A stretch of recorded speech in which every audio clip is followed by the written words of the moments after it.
نحمده ونصلي ونسلم على رسوله النبي الكريم المكين الحنين الرؤوف الرحيم. أما بعد فأعوذ بالله من الشيطان الرجيم. بسم الله الرحمن الرحيم. وعلمك ما لم تكن تعلم وكان فضل الله عليك عظيما، أو كما قال الله تبارك وتعالى في مقام آخر: إن الله وملائكته يصلون على النبي يا أيها الذين آمنوا صلوا عليه وسلموا تسليما. اللهم صل على سيدنا ومولانا محمد رسوله النبي الأمي وعلى آله وأصحابه وذرياته عليهم أجمعين. اللہ رب العزت کی ذات کی حمد و ثنا اور عزیز جان کریم آقا علیہ الصلوۃ والسلام آپ کی بارگاہ اقدس میں ہدیہ درود و سلام کے بعد ہم اپنی آج کی جمعۃ المبارک کی گفتگو کی جانب بڑھتے ہیں. آپ احباب کے دل میں ہوگا پچھلے جمعۃ المبارک کا جو خطاب تھا وہ علم کی فضیلت اور اہمیت پر تھا، اور ہماری گفتگو کا اختتام ان کلمات پر ہوا تھا: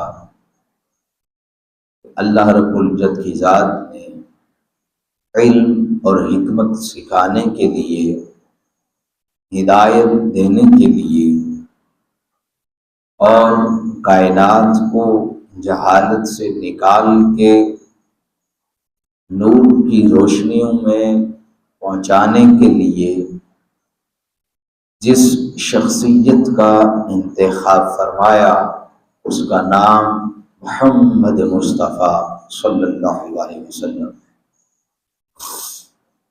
اللہ رب العزت کی ذات نے اپنے محبوب کریم صلی اللہ علیہ وسلم کو ہمارے اندر مبعوث فرمایا، کتاب عطا فرمائی، اس لیے کہ ہم اس کتاب سے ہدایت بھی لیں، علم بھی لیں اور حکمت بھی لیں. آج کا ہمارا جو گفتگو کا عنوان ہے وہ اسی پچھلے عنوان کے ساتھ ملتا جلتا ہے، اور سمجھ لیں اسی کا پارٹ 2 ہے کہ حضور تاجدار کائنات صلی اللہ علیہ وسلم معلم اعظم، یہ ہمارا آج کا گفتگو کا عنوان ہے. عزیز جان کریم آقا علیہ الصلوۃ والسلام کائنات کے سب سے بڑے استاد، سب سے بڑے معلم، سب سے بڑے سکھانے والے، سب سے بڑے علم دینے والے، یہ ہماری آج کی گفتگو کا عنوان. حاضرین و سامعین گرامی قدر، حضور تاجدار کائنات صلی اللہ علیہ وسلم کے علم کے لا تعداد گوشے، انسانی عقل ان گوشوں کا احاطہ نہیں کر سکتی، ممکن نہیں ہے. اور یہ جو علم حضور تاجدار کائنات صلی اللہ علیہ وسلم نے انسانیت کو عطا فرمایا، اس علم کا دائرہ کار صرف انسانوں تک محدود نہیں رہا. جو علم آپ نے کائنات میں تقسیم فرمایا وہ صرف انسانوں تک محدود نہیں تھا، بلکہ جملہ عالمین اس سب پر محیط ہے. خواہ وہ عالم انسانیت ہو، عالم جنات ہو، عالم نباتات ہو، عالم حیوانات ہو، عالم جمادات ہو، الغرض ہر عالم جو ہمارے علم میں ہے یا جو ہمارے علم میں نہیں ہے، یہ سارے کا سارا آقا علیہ الصلوۃ والسلام کے علوم کاملہ سے فیض پا رہا ہے۔ سارا فیض آقا علیہ الصلوۃ والسلام کے علوم کا ہے، اور یہ سارا کچھ یہ آپ ہی کے صدقہ سے قائم اور دائم ہے۔ آپ آج دور جدید کو دیکھیں، یہاں ٹیکنالوجی کی بھرمار ہے، ایک سائنس کا دورہ ہے۔ یہ بھی حضور تاجدار کائنات صلی اللہ علیہ وسلم کا جو معلم اعظم ہونا ہے، اسی کی بدولت آج انسانیت کے پاس یہ سہولتیں ہیں، یہ آسائشیں ہیں، یہ تمام سہولیات اور آسائشات وہ حضور تاجدار کائنات صلی اللہ علیہ وسلم نے جو علوم عطا فرمائے، اسی کی وجہ سے سائنس اور ٹیکنالوجی انسانیت کو یہ سہولیات اور آسائشات فراہم کر رہی ہے۔ اس لیے کہ آج عالم انسانیت حضور تاجدار کائنات صلی اللہ علیہ وسلم کے ذریعے سے جو تعلیمی اور علمی بنیاد رکھی گئی، اس بنیاد پر اپنی کامیابی کی عمارت اس سائنس اور ٹیکنالوجی نے بنائی۔ اس بنیاد پر جس کی بنیاد آقا علیہ الصلوۃ والسلام نے 1500 سال قبل رکھی تھی۔ آپ عالم عرب کا معاشرہ دیکھیں، آقا علیہ السلام کی بعثت سے قبل اور آقا علیہ السلام کی ولادت سے قبل، کہ وہاں جہالت کی انتہا تھی، پوری انسانیت اور کائنات اور وہ خطہ جہالت سے بھرا پڑا تھا۔ آقا علیہ السلام نے اس جہالت بری دنیا میں اور اس جہالت بری شہر میں، قبیلہ میں، وطن میں جدید علم اور سائنسی تحقیقات کا دروازہ کھولا۔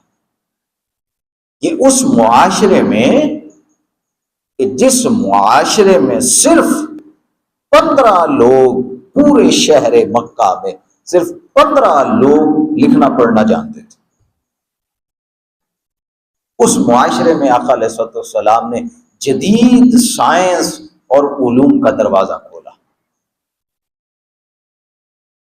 آج انسانیت جتنی سائنسی ترقی کر لے اور جس مقام پر بھی پہنچ جائے، وہ آخر پہ جا کے جب دیکھے گی تو اس مقام کا دروازہ کھولنے والے 1500 سال قبل کریم آقا تاجدار کائنات صلی اللہ علیہ وسلم، یہ آپ کے علوم ہیں۔ آقا علیہ السلام نے علم کی بنیاد جہاں رکھی، وہ ایک امی قبیلہ تھا، ان پڑھ لوگوں کا قبیلہ تھا، امی قوم میں آقا علیہ السلام نے علم کی بنیاد رکھی، اور اس سوسائٹی کو، اس معاشرے کو علم اور تعلیم سے آقا علیہ السلام نے آراستہ کیا کہ وہاں اس زمانے میں تعلیم نام کی چیز ہی کوئی نہیں تھی۔ اس معاشرے کا حال تو یہ تھا کہ وہاں کوئی پڑھنا لکھنا نہیں جانتا تھا۔ آقا علیہ السلام نے اس قبیلے میں، آج ہم اگر علم کی، ٹیکنالوجی کی، سائنس کی بات کریں تو تعجب نہیں ہے، کیونکہ آج زمانہ ایسا ہے، ہر طرف ٹیکنالوجی کی بھرمار ہے، ہر طرف سائنس ہے، ترقی ہے۔ جبکہ آج سے 1500 سال قبل کا زمانہ اگر ہم دیکھیں تو آقا علیہ السلام نے اس زمانے میں علم، سائنس اور ٹیکنالوجی کی بنیاد رکھی جہاں لوگ پانی پینے پلانے پر جھگڑا کرتے تھے، قتل کر دیتے اتنے سے معاملے پر، جہاں صدیوں تک جنگیں چلتی، جہاں خاتون بچی پیدا ہوتی اس کو زندہ درگور کر دیا جاتا، عورتوں، غلاموں، غریبوں اور کمزوروں کے حقوق پامال ہوتے، قبائلی جنگیں ہوتی، معاشرے میں نظام کوئی نہیں تھا، امن و امان نہیں تھا، دہشت گردی، قتل و غارت گیری، خون خرابہ یہ عام تھا۔ اس معاشرے میں لکھنا پڑھنا کوئی نہیں جانتا تھا، نظام تعلیم کوئی نہیں تھا۔ اس زمانے میں اور اس شہر میں جہاں امام بلازری لکھتے ہیں فتوح البلدان میں کہ آقا علیہ السلام نے اس معاشرے میں علم کی اور سائنس اور ٹیکنالوجی کی بنیاد رکھی کہ جس معاشرے اور جس شہر میں اتنی آبادی ہونے کے باوجود صرف 15 لوگ لکھنا پڑھنا جانتے تھے، اس معاشرے میں آقا علیہ السلام نے جدید علم اور سائنس اور ٹیکنالوجی کی بنیاد رکھی۔ ایک باقاعدہ آقا علیہ السلام نے انسانیت پر احسان فرماتے ہوئے تعلیم کا باقاعدہ نظام اس معاشرے میں نافذ کیا، اور آقا علیہ السلام نے خود اس کی ترویج دلائی کہ جب پہلی اسلام کی جنگ ہوتی ہے غزوہ بدر، تو اس میں 70 قیدی کفار و مشرکین کے پکڑے جاتے ہیں، قید ہوتے ہیں 70 لوگ۔ آقا علیہ السلام کہتے ہیں بھئی فدیہ دو، وہ کہتے ہیں ہمارے پاس پیسہ کوئی نہیں، رقم کوئی نہیں، ہم فدیہ نہیں دے سکتے۔ آقا علیہ السلام نے فرمایا کہ تم میرے شہر مدینہ کے 10 بچوں کو لکھنا پڑھنا سکھا دو، تمہارا یہی فدیہ ہو جائے گا، تمہیں آزاد کر دیا جائے گا۔ وہ آقا علیہ السلام نے تعلیم کے حصول کی اس قدر حوصلہ افزائی فرمائی کہ مال و دولت کے حصول پر بھی علم کو ترجیح دی، علم کو ترجیح دی۔ جلیل القدر صحابی رسول حضرت زید بن ثابت رضی اللہ تعالی عنہ وہ فرماتے ہیں کہ میں ان صحابہ میں شامل تھا جنہوں نے وہ غزوہ بدر والے قیدیوں سے پڑھا تھا، علم سیکھا تھا، میں انہی میں سے ایک۔ پھر حضرت عبادہ بن صامت رضی اللہ تعالیٰ عنہ وہ آقا علیہ السلام نے ان کو ٹیچر بنایا، معلم بنایا۔ وہ کیا کرتے تھے حضرت عبادہ بن صامت؟ وہ اصحاب صفہ کو لکھنا پڑھنا سکھاتے تھے، اور آقا علیہ السلام نے ان کو ماہر تعلیم مقرر فرمایا تھا اصحاب صفہ کے اوپر۔ آقا علیہ السلام نے اصحاب صفہ کی شکل میں ایک تصوف کی درسگاہ بنائی اور ایک سکول بنایا، ایک تعلیمی سسٹم دیا، ایک تربیتی مرکز بنایا آقا علیہ السلام۔ یہ گویا ایک بورڈنگ سکول کی مانند تھا کہ صحابہ اکرام علیہ رضوان دن رات وہاں جمع ہوتے، اصحاب صفہ کا جو چبوترا ہے وہاں صفہ کے مقام پر جمع ہوتے، اور آقا علیہ السلام اور حضرت عبادہ بن صامت اور دیگر صحابہ اکرام ان کو سکھاتے، علم دیتے، پڑھاتے۔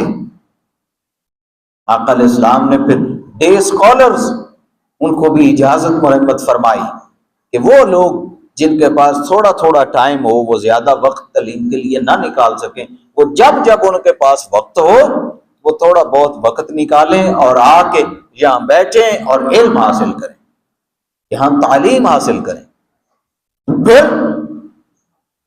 وہ جو ایک عظیم روحانی درسگاہ تھی جہاں آقا علیہ السلام نے صحابہ کرام کے لیے ایک سکول بنایا، وہ درسگاہ صفہ، وہاں سے کم و بیش 700 سے لے کے 1000 صحابہ کرام علیہ رضوان انہوں نے اکتساب فیض کیا ہے۔ 700 سے 1000 صحابہ کرام وہ فاضل ہیں اس یونیورسٹی سے جس کا نام مسجد نبوی ہے۔ پھر آقا علیہ السلام نے اتنی سرپرستی فرمائی کہ آقا علیہ السلام نے پھر مدینہ شہر میں جب علوم کے دروازے کھولے تو اس کے بعد پھر آقا علیہ السلام نے دوسرے قبائل میں صحابہ کرام کو بھیجنا شروع کیا، معلم بنا کر بھیجتے، استاد بنا کر بھیجتے۔ آقا علیہ السلام اپوائنٹ کرتے کہ فلاں شہر اور فلاں علاقے یا فلاں قبیلے میں یہ استاد جا کے تعلیم دے گا، حتیٰ کہ آقا علیہ السلام نے نجد جو موجودہ ریاض شہر ہے سعودی عرب کا، اس نجد میں آقا علیہ السلام نے ایک بار 70 اساتذہ روانہ کیے، 70 معلمین آقا علیہ السلام نے نجد کی طرف روانہ فرمائے، اور آقا علیہ السلام نے فرمایا کہ جاؤ اور جا کے ان کو تعلیم دو، ان کو پڑھاؤ۔ پھر یہ اس زمانے کی بات ہے جب لٹریسی ریٹ یعنی شرح خواندگی کو بلند کرنے کا تصور ہی نہیں تھا۔ آقا علیہ السلام نے اس زمانے میں کہ جب علم نام کی چیز کوئی نہیں تھی، سائنس اور ٹیکنالوجی پھر کہاں سے آتی، نظام تعلیمی کوئی نہیں تھا، آقا علیہ السلام نے اس کو تبدیل کرنے کے لیے سب سے پہلا جو آغاز ہے تبدیلی کا آغاز وہ آقا علیہ السلام نے خود سے فرمایا۔ آقا علیہ السلام نے اپنے اس شہر میں جو شہر مدینہ تھا، آقا علیہ السلام نے اس شہر مدینہ میں اپنی موجودگی میں 9 سکول کھلوائے۔ کتنے؟ بولیے ذرا۔ 9 سکول آقا علیہ السلام نے کھلوائے، اوپن کی۔ ہر مسجد میں سکول تھا، اور جو اس وقت مسجد نبوی تھی یا شہر مدینہ تھا، شاید کہ آپ کا جو گاؤں ہے جمال پور، شاید یہ گاؤں اس وقت کے مدینہ شہر سے بڑا ہوتا۔ مدینہ شہر اس سے چھوٹا، آپ کا گاؤں شاید بڑا ہے اس سے۔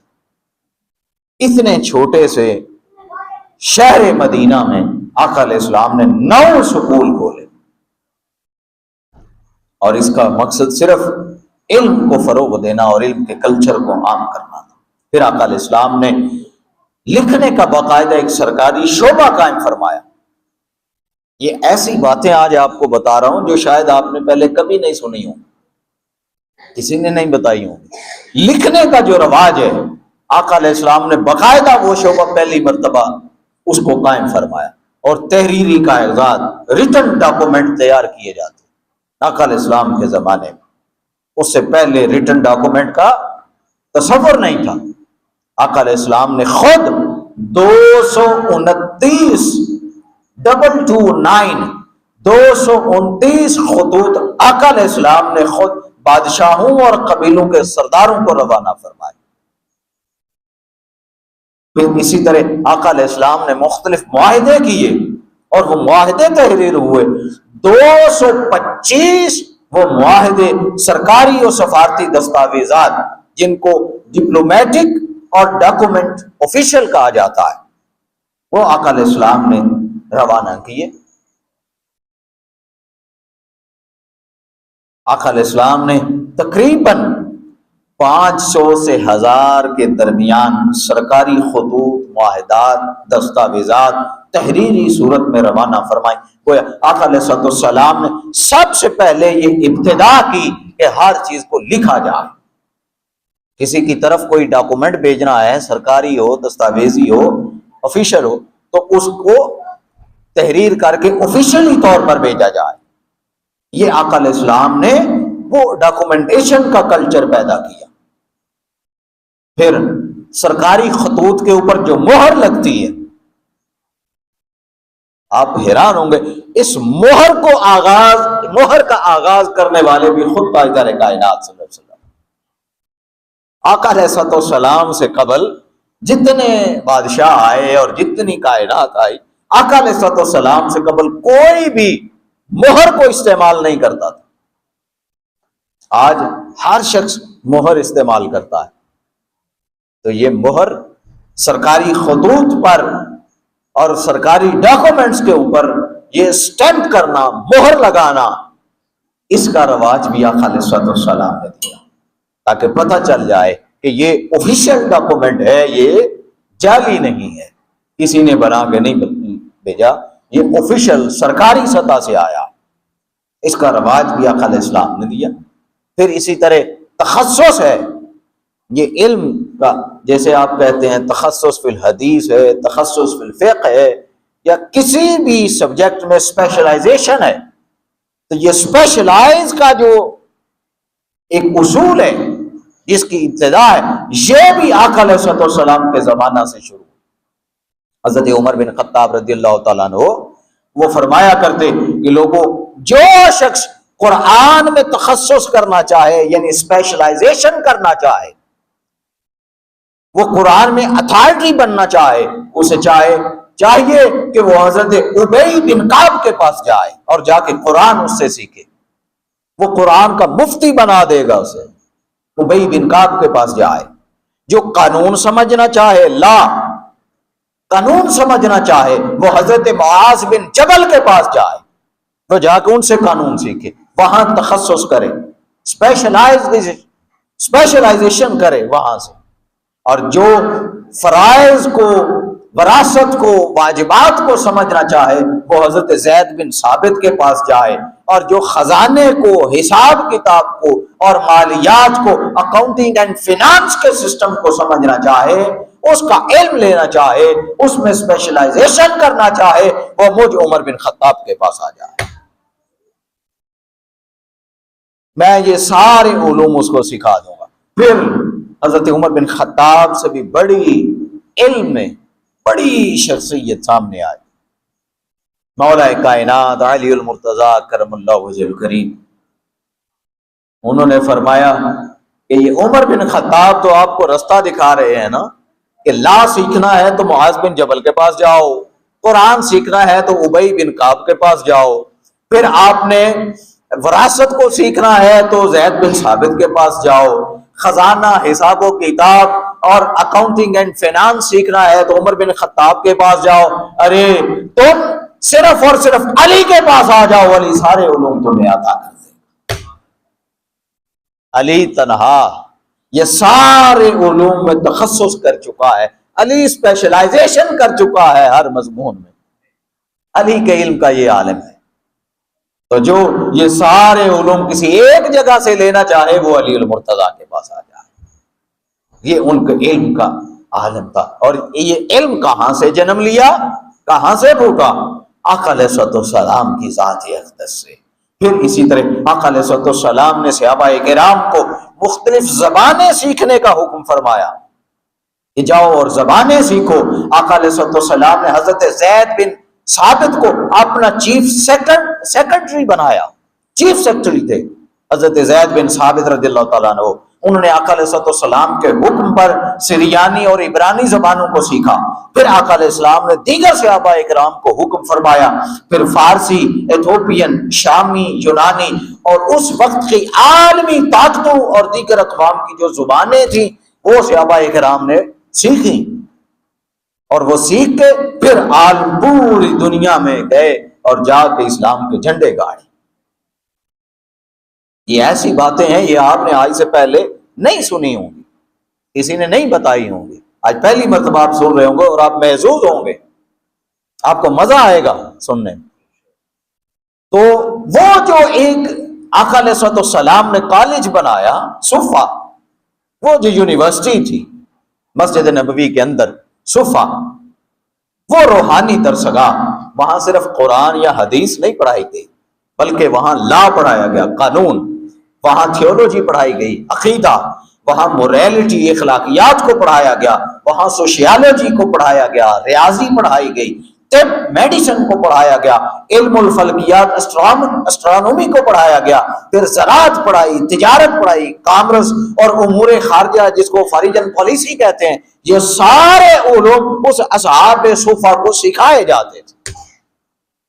وہ جو صفا چبوترا تھا، وہ 700 یا 1000 صحابہ کرام تھے، یہ سارے علوم ان کو سکھائے جاتے تھے۔ یہ میں مختلف کتابوں کا ایک ایک کتاب کا حوالہ نہیں دے رہا، مختلف کتابوں سے یہ حدیثیں لیں اور اکٹھی میں نے آپ کو بتا دی۔ یہ امام احمد بن حنبل کی مسند سے لیا ہے، امام ابو داؤد کی سنن میں ہے، ترمذی کی جامع میں ہے، امام مالک کی موطا میں ہے، امام حاکم مستدرک میں، اور حافظ ابن حجر اسقلانی کی اصابہ میں، وہاں سے اکٹھی کر کے تو میں نے یہ ساری چیزیں آپ کو بتا دی۔ پھر آقا علیہ السلام نے خواتین کی تعلیم کا آغاز فرمایا، امہات المومنین، ان کے گھروں میں، ان کے حجروں میں آقا علیہ السلام نے علمی حلقے بنائے، اور آقا علیہ السلام نے خواتین کا دن مقرر فرمایا، ہفتے میں 2 دن آقا علیہ السلام خواتین کو خود علم سکھایا کرتے، خود درس و تدریس فرمایا کرتے۔ تو آقا علیہ السلام نے خواتین کو برابر شریک رکھا. پھر اسی طرح آقا علیہ السلام نے یہ تعلیم کی جو وزارت ہے باقاعدہ اس کی ترویج فرمائی، اور آقا علیہ السلام نے اس کی ابتدا فرمائی وزارت تعلیم کی. آقا علیہ السلام فروغ دین کے لیے اور فروغ علم کے لیے، فروغ تعلیم کے لیے جب ذمہ داری کسی کو دیتے تو آقا علیہ السلام صوبے کے گورنر کو حکم دیتے کہ بھئی تمہارا یہ بھی ساتھ کام ہے، تم نے تعلیم کو بھی دیکھنا ہے، اس کے اوپر زور دینا ہے. اور گورنر کو ذمہ دار ٹھہراتے تھے کہ وہ دیگر ذمہ داریوں کے ساتھ ساتھ یہ انسپیکٹر جنرل آف ایجوکیشن وہ بھی ہوں گے، یہ کام بھی، یہ عہدہ بھی ان کے پاس ہوگا کہ وہ جائیں گے اور اپنے ماتحت شہروں میں دورہ جات کریں گے اور دورے کر کے وہاں کے نظام تعلیم کو بہتر بنائیں گے اور بہتر سے بہترین کرنے کے لیے اقدامات ان کو اٹھائیں گے. پھر حضرت عمر بن حزم وہ جب یمن کے گورنر مقرر ہوئے تو آقا علیہ السلام کو ان کو وزیر تعلیم بنایا. یہ اسلامک ہسٹری کے پہلے وزیر تعلیم تھے، پہلے وزیر تعلیم حضرت عمر بن حزم، ان کو وزیر تعلیم بنا کے آقا علیہ السلام نے گورنر بنایا اور یمن میں مقرر فرمایا، اور ساتھ ساتھ آقا علیہ السلام نے دیگر امور جو ہیں وہ بھی ان کے ذمہ لگائے. پھر آقا علیہ السلام نے علم کو اتنی اہمیت کیوں دی؟ اس کی صرف ایک وجہ کہ آقا علیہ السلام نے فرمایا کہ جو صاحبان علم ہیں، جن کو اللہ کی ذات نے علم دیا ہے، یہ انبیاء کے وارث ہیں، یہ انبیاء کے وارث ہیں. آقا علیہ السلام نے فرمایا کہ انما ورث العلم فمن اخذ به اخذ بحظ وافر، یعنی جو علم حاصل کرے وہ نبی کا وارث بنتا ہے، جو علم حاصل کرے وہ نبی کا وارث بنتا ہے، اور اس طرح وہ نبی کی وراثت میں سے کچھ نہ کچھ لے لیتا ہے، کچھ نہ کچھ پا لیتا ہے. تو یہ علم حاصل کرنا یہ انبیاء کی سنت بھی ہے، اور اس سے کچھ لینا یہ انبیاء کی وراثت میں سے، یہ انبیاء کی وراثت ہے. پھر آقا علیہ السلام نے اتنا علم کے حصول پر زور دیا. آقا علیہ السلام نے فرمایا کہ بھئی علم حاصل کرو، اطلبوا العلم ولو کان بالصین، علم حاصل کرو خواہ تمہیں چین کیوں نہ جانا پڑے. آقا علیہ السلام کو 1500 سال قبل آقا علیہ السلام کی نگاہ نبوت دیکھ رہی تھی. علم تھا کہ ایک زمانہ آئے گا سائنس اور ٹیکنالوجی میں اتھارٹی چین ہوگا، وہ دنیا کو سائنس اور ٹیکنالوجی دے گا، وہ سپر پاور بنے گا سائنس اور ٹیکنالوجی میں اور علم میں. آقا علیہ السلام نے 1500 سال قبل حکم فرمایا کہ بھئی علم حاصل کرنا ہے، جدید ٹیکنالوجی حاصل کرنی ہے، سائنس حاصل کرنی ہے تو سفر کرو حتیٰ کہ تمہیں چین ہی کیوں نہ جانا پڑے. تو یہاں جو چین کا نام ہے وہ الگ ہے، اور جو علم کے حصول کے لیے سفر کرنا ہے اس کا حکم الگ ہے، وہ بھی اسی روایت سے نکلتا ہے. پھر آقا علیہ السلام نے اس زمانے میں کہ جس زمانے میں صرف 15 لوگ لکھنا پڑھنا جانتے تھے، اس زمانے میں آقا علیہ السلام نے ایسے ایسے ارشادات فرمائے، ایسے ایسے سائنسی ارشادات فرمائے کہ آج سائنس اور ٹیکنالوجی اس کی بنیاد پر قائم ہے، وہ اس کی بنیاد پر قائم ہے. اس سب کی بنیادیں رکھنے والے آقا علیہ السلام تاجدار کائنات صلی اللہ علیہ وسلم. یا میں آپ کو کچھ حدیثیں بتاتا ہوں. سب سے پہلا ایک قانون ہے قوانین حرکت، لا آف موشن، کہ حرکت کیسے ہوتی ہے. حضرت ابو ذر غفاری رضی اللہ تعالیٰ عنہ وہ فرماتے ہیں کہ ہم آقا علیہ السلام کی مجلس میں حاضر تھے. آقا علیہ السلام نے ہمارے لیے اپنے علم میں سے اتنا علم چھوڑا، اتنا علم چھوڑا کہ آقا علیہ السلام نے وہ جب اول انسان کی تخلیق ہوئی سیدنا آدم علیہ السلام، ان سے لے کے آقا علیہ السلام نے آخری جنتی کے جنت میں جانے تک اور جہنمی کے جہنم میں جانے تک علم عطا فرمایا، اتنا علم عطا فرمایا. کسی نے پوچھا کیا اس علم میں کوئی ایسی چیز بھی ہے جو بڑی عجیب ہو؟ بڑی عجیب. فرمایا ہاں، ہے۔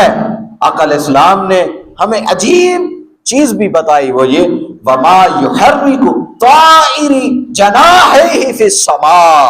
آقا علیہ السلام نے ہمیں بتایا کہ بھئی یہ جو پرندے ہوا میں اڑتے ہیں ان کا لا آف موشن کیا ہے، ان کی قانون حرکت کیا ہے، یہ کیسے اڑتے ہیں۔ آقا علیہ السلام نے وہ پرندوں کا پروں کو حرکت دینا اس کا بھی ذکر فرمایا، اور پرندوں کا ہوا میں اڑنا آقا علیہ السلام نے وہ بھی ہمیں بتا دیا۔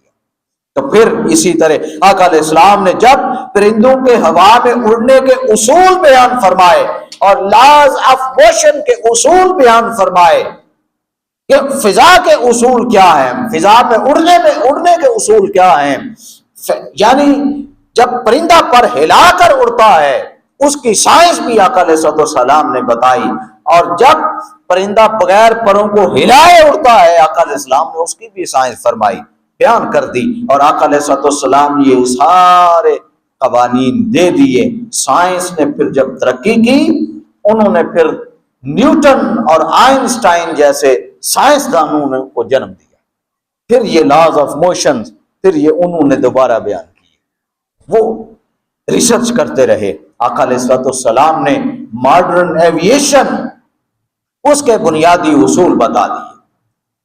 یہ جو فرمایا نا وما یحرک کے الفاظ ہیں، یہ الفاظ لاز آف موشن کو واضح کرتے ہیں کہ پرندے کیسے اڑتے ہیں۔ دوسری روایت کے الفاظ ہیں، آقا علیہ السلام نے فرمایا وما یتقلب فی السماء طائر الا ذکرنا منہ علما۔ آقا علیہ السلام نے فرمایا آسمان میں جو بھی پرندہ نقل و حرکت کرتا ہے اس کے متعلق آقا علیہ السلام نے ہمیں آگاہ فرما دیا۔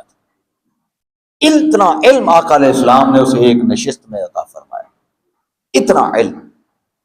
پھر یہ چینج آف الٹیٹیوڈ جو جہازوں کو پرواز کرنے میں مدد دیتا ہے، اس کا جہاز کا پرواز کرنا وہ بھی اسی لاز آف موشن سے نکلا۔ پھر یہ جو سائنٹیفک اصول ہیں کہ کتنی بلندی ہونی چاہیے، کتنی نیچے اترنے کے لیے کتنی بلندی ہو، اوپر انتہا کی بلندی کتنی ہو، آکسیجن کتنی جگہ تک مل سکتی ہے، کتنی بلندی تک مل سکتی ہے، یہ سارے آقا علیہ السلام نے یہ تھیوری آف فلائٹ اور ایویشن جہاں سے جہاز اڑتے ہیں جو سارا سسٹم آقا علیہ السلام نے اس کے سائنسی اصول بھی بتا دی۔ یہ سارے اصول آج سے 1500 سال قبل آقا علیہ السلام نے بتائے۔ پھر کائنات کی تخلیق ہے، آقا علیہ السلام نے اس کے متعلق بھی فرمایا۔ حضرت عمر فاروق رضی اللہ تعالیٰ عنہ وہ بیان کرتے ہیں، ان کی روایت ہے کہ ایک دن آقا علیہ السلام ہمارے درمیان قیام فرما ہوئے۔ آقا علیہ السلام نے مخلوقات کی ابتدا سے لے کے جنتیوں کے جنت میں جانے تک اور دوزخیوں کے دوزخ میں داخل ہو جانے تک سب کچھ ہمیں بتا دیا۔ جس نے اسے یاد رکھا، جو اسے بھول گیا سو بھول گیا۔ آقا علیہ السلام نے اتنا علم دیا۔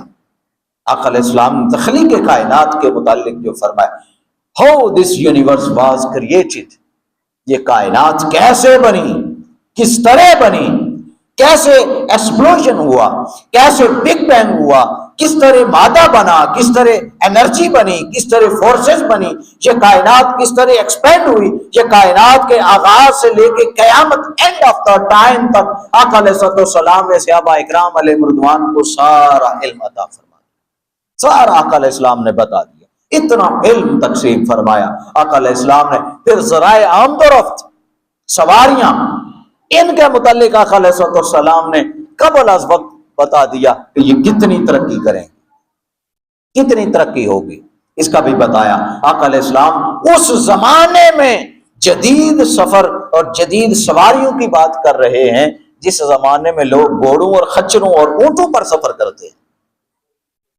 جس زمانے میں گھوڑے خچر اور اونٹ سواری ہیں، آقا علیہ السلام جدید سواریوں کی اس زمانے میں بات کر رہے ہیں۔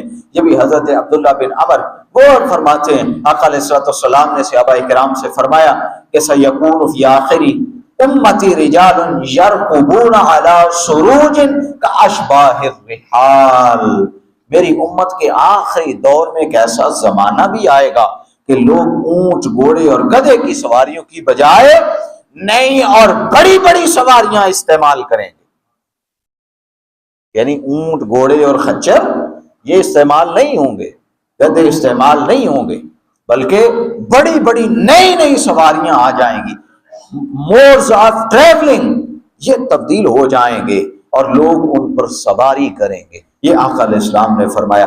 اب یہ بتایا کن کو جا رہا ہے، کن کو بتایا جا رہا ہے؟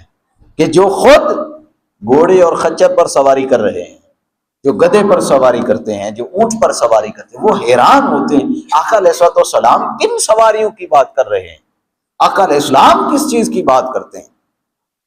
اب غور فرمائیں، یہ اس جگہ کی بات ہے کہ اس شہر کی بات ہے جو آپ کے گاؤں سے بھی چھوٹا تھا، جو آپ کے گاؤں سے بھی چھوٹا تھا، یعنی وہ مدینہ شہر کہ جس کے ایک طرف مسجد غمامہ تھی شہر سے باہر، عیدگاہ جس کو کہا جاتا، اور دوسری جانب شہر سے باہر قبرستان تھا، جنت البقیع۔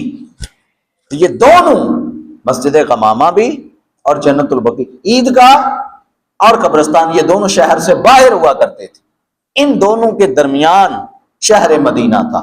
اب اگر پیدل آپ سفر کریں، پیدل، تو زیادہ سے زیادہ 5 منٹ نہیں لگتے، 5 منٹ سے پہلے آپ پورا مدینہ شہر گھوم لیتے ہیں۔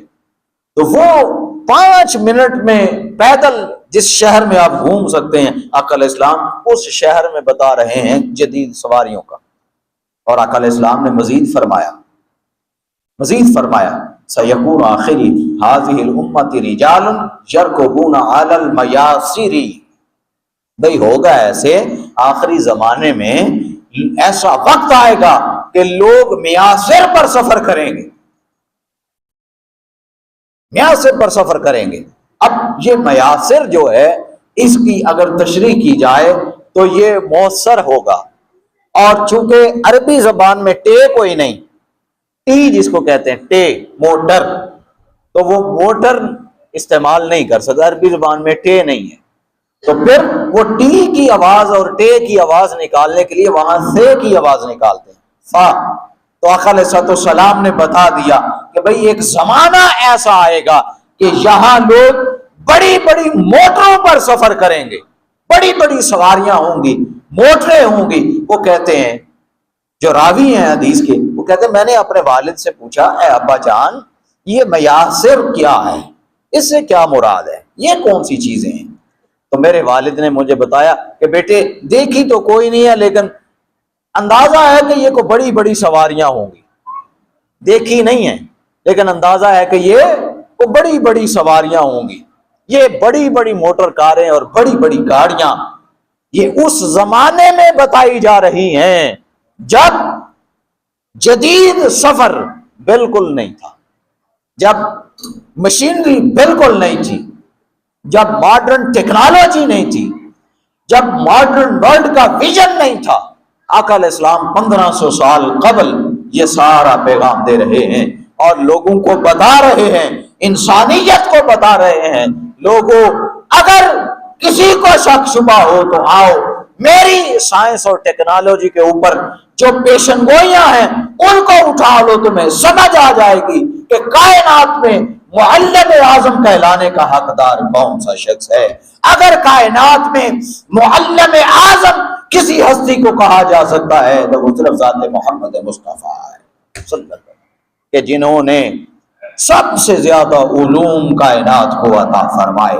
پھر یہ جو جدید موٹرز ہیں، آقا علیہ السلام نے مکینیکل ڈیولپمنٹ کی طرف اشارہ فرمایا، موٹر وہیکلز کی طرف اشارہ فرمایا، ایڈوانس ٹیکنالوجی کی طرف اشارہ فرمایا۔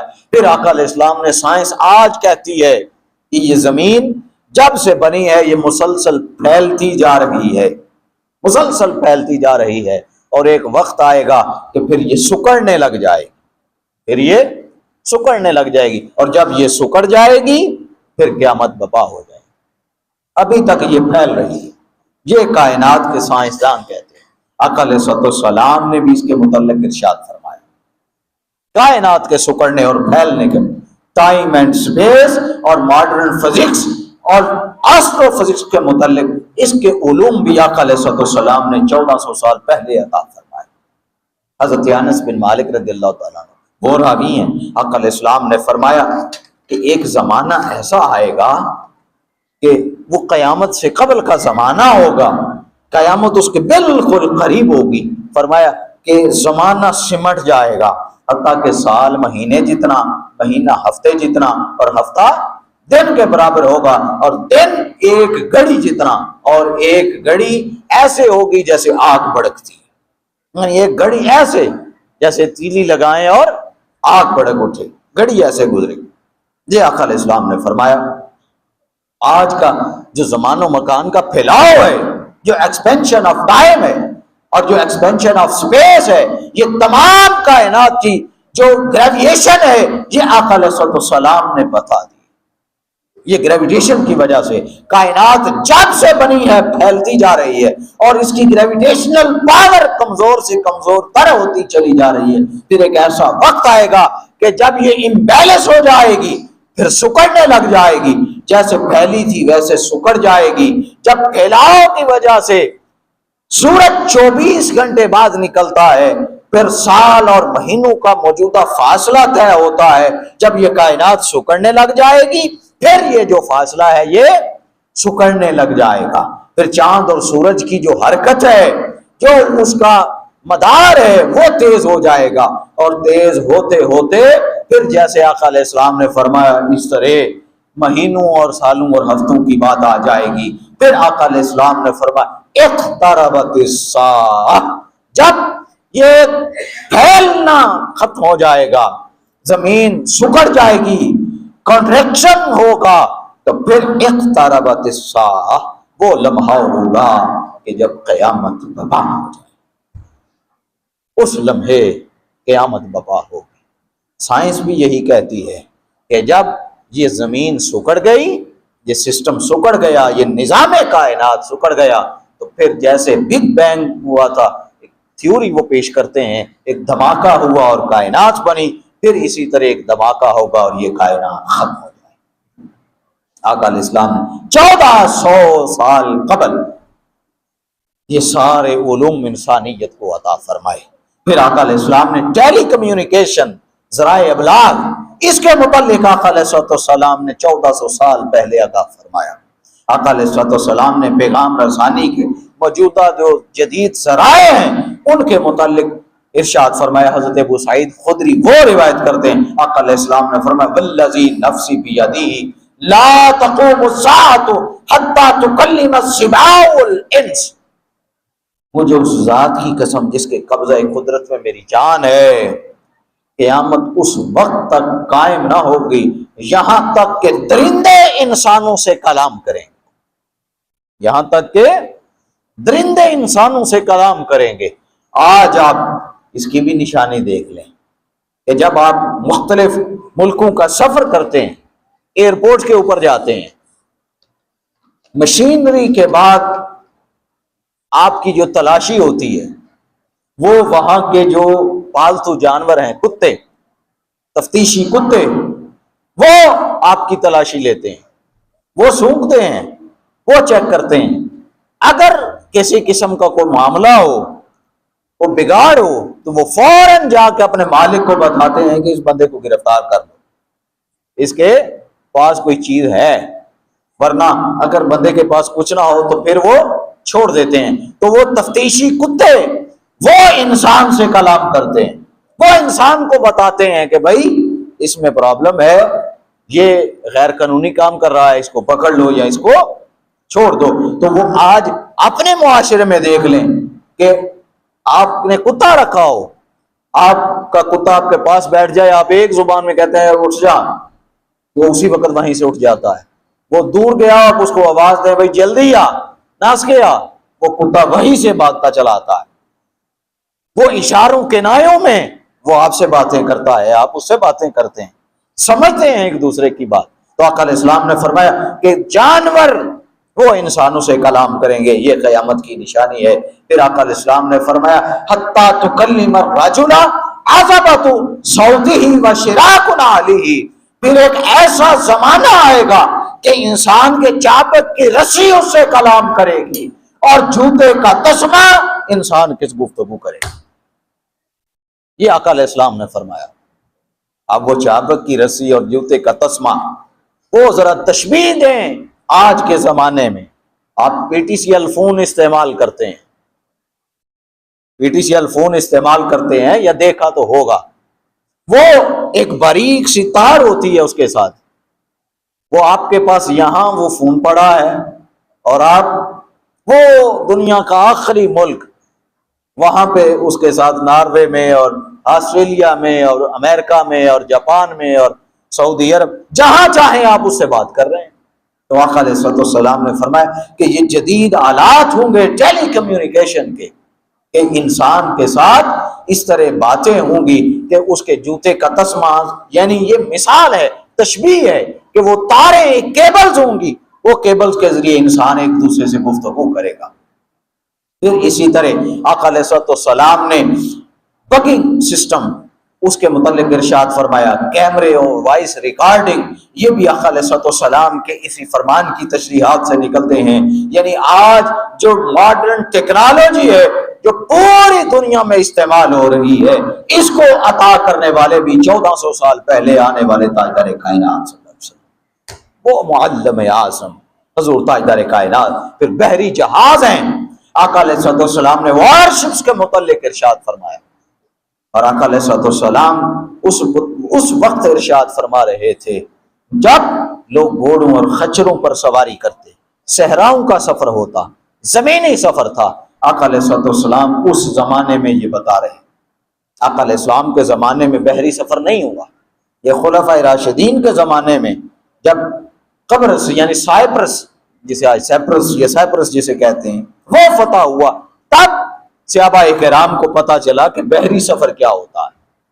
پھر اس وقت حضرت فضالہ بن عبید اللہ الانصاری رضی اللہ تعالیٰ عنہ وہ بیان فرماتے ہیں کہ ہم جنگ کے لیے سفر پر باہر نکلے ہوئے تھے کہ دوران جنگ آقا علیہ السلام نے دعا فرمائی۔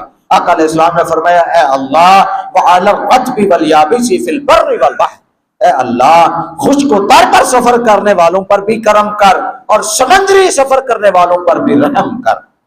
آقا علیہ السلام نے دعا فرمائی۔ ہم حیران ہوئے، ہم نے دیکھا کہ لوگ خشکی پر تو سفر کرتے ہیں، یہ جو پانی پر سفر ہے، یہ پانی پر کون سفر کر رہا ہے؟ پانی پر کیسے سفر ہوتا ہے؟ جبکہ اس زمانے میں دریاؤں اور سمندروں کا سفر تو ابھی شروع نہیں ہوا۔ تو صحابہ کرام فرماتے ہیں، ھذہ دعوۃ النبی صلی اللہ علیہ وسلم علی القوی والضعیف فما بال الرطب والیابس۔ پھر صحابہ کرام آپس میں باتیں کرنے لگے کہ یہ کمزور اور طاقتور کے لیے دعا کرنا یہ تو سمجھ میں آتا ہے، مگر خشک و تر اور بحر و بر کے لیے یہ جو دعا کیا کل اسلام نے، اس کا کیا مطلب ہے؟ یہ سمجھ میں نہیں آئی۔ پھر صحابہ کرام حضرت فضالہ بن عبید اللہ الانصاری رضی اللہ تعالیٰ عنہ وہ بیان فرماتے ہیں کہ اس بات کی سمجھ اس دن آئی جب ہم سائپرس میں پہنچے اور ہم نے سائپرس کو فتح کیا۔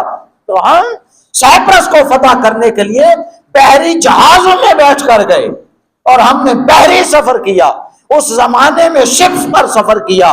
تب ہمیں پتا چلا کہ آج سے پہلے آقا علیہ السلام نے جو دعا فرمائی تھی، اس دعا سے مراد ہم لوگ تھے کہ ہم نے جہاں سمندر میں سفر کرنا تھا، آقا علیہ السلام نے آج سے قبل ہمارے لیے اللہ کی بارگاہ میں دعا مانگی۔ یہ آقا علیہ السلام نے علوم عطا فرمائے، جدید علوم آقا علیہ السلام نے۔ پھر اسلام اور جدید علوم کو آقا علیہ السلام نے یکجا فرمایا۔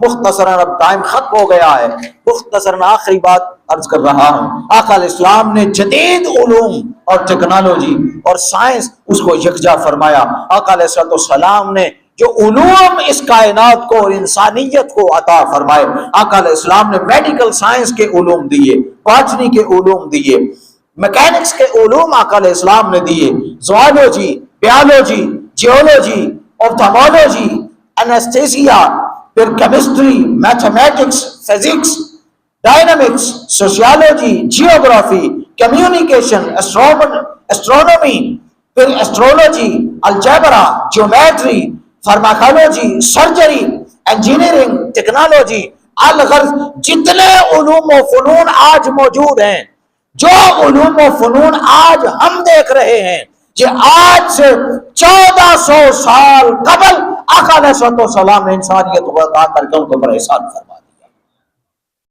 سائنس آج ان علوم کو دیکھ رہی ہے، جبکہ آقا علیہ الصلوۃ والسلام نے یہ 1400 سال قبل انسانیت کو عطا فرما دیے۔ شام، بغداد، بصرہ، دمشق، ایران، اسپین، افریقہ اور قرطبہ، یہ صحابہ اکرام ان ملکوں میں آقا علیہ السلام کا پیغام لے کر پہنچے، یورپ میں پہنچے، اور پھر آقا علیہ السلام کے غلاموں نے انگریزوں کو اور اہل یورپ کو علم دیا، اور اس نے اپنے تراجم کی اپنی زبانوں میں ان علوم کے ترجمے کر کے پھر آج یورپ کہاں ہے اور آج ہم کہاں۔ لوگوں، آج ضرورت اس علم عمل کی ہے، ضرورت اس امر کی ہے کہ وہ جو ہم نے آقا علیہ السلام کے علوم سے منہ موڑا ہے، ہم واپس رجوع کریں آقا علیہ السلام کی بارگاہ کی طرف۔ ہم وہ تمام علوم کا منبع جو آقا علیہ السلام ہے، ہم اس علوم کے ذخیرہ کی طرف جائیں۔ ہم آقا علیہ السلام کی سیرت سے سیکھیں، سبق سیکھیں، علم سیکھیں۔ اللہ رب العزت کی ذات نے اسی لیے ارشاد فرمایا وَعَلَّمَكَ مَا لَمْ تَكُنْ تَعْلَمُ وَكَانَ فَضْلُ اللَّهِ عَلَيْكَ عَظِيمًا، اور اس نے آپ سب کو وہ علوم عطا کر دیے جو آپ نہیں جانتے تھے، اور یہ آپ پر اللہ کا بڑا فضل ہے۔ اللہ کی ذات نے یہ علوم کس کی بدولت عطا فرمائے؟ آقا علیہ السلام کی بدولت، وہ معلم اعظم کی بدولت، وہ کائنات کے سب سے بڑے استاد تاجدار کائنات صلی اللہ علیہ وسلم کی بدولت آج مسلمانوں کو چاہیے کہ وہ در مصطفیٰ کی طرف پلٹ آئیں، اس لیے کہ آقا علیہ السلام کی غلامی میں ہی کامیابی ہے، اسی میں عظمت ہے، اسی میں ترقی ہے۔ جب سے ہم نے علم اور حضور کی رحمت کا رستہ چھوڑا، ہم جاہل ہوئے، انتہا پسند ہوئے، دہشت گرد ہوئے، ہم طرح طرح کے جہالت میں چلے گئے، جب تک علم مصطفیٰ، رحمت مصطفیٰ سے متمسک رہے، جڑے رہے، اس وقت تک پوری امت معتدل بھی رہی، پرامن بھی رہی، علم اور ترقی کے رستے پر بھی گامزن رہی۔ آج دہشت گردی، انتہا پسندی اور جہالت کا دور دورہ ہے، صرف اس وجہ سے کہ ہم آقا علیہ السلام کے علم کا دامن چھوڑ چکے، آقا علیہ السلام کی رحمت کا دامن چھوڑ چکے۔ آج ہمیں اور ہماری نسلوں کو چاہیے آقا علیہ السلام کی دہلیز پر دوبارہ چلے جائیں، غلامی میں آ جائیں، حضور کی غلامی اختیار کریں، حضور سے محبت اور عشق کریں، حضور کی سیرت سے فیض لیں، حضور کے علم کی خیرات لیں، اور جتنا زیادہ ہو اپنی نسلوں کو علم سے، عمل صالح سے اور آقا علیہ السلام کی نسبت و محبت کی طرف راغب کریں۔ اسی میں دنیا و آخرت کی کامیابی ہے۔ اللہ رب العزت کی ذات ہم سب کے حال پر رحم فرمائے اور آقا علیہ السلام کی بارگاہ سے ہمیں پختہ نسبت عطا فرمائے۔ وما علینا الا البلاغ المبین۔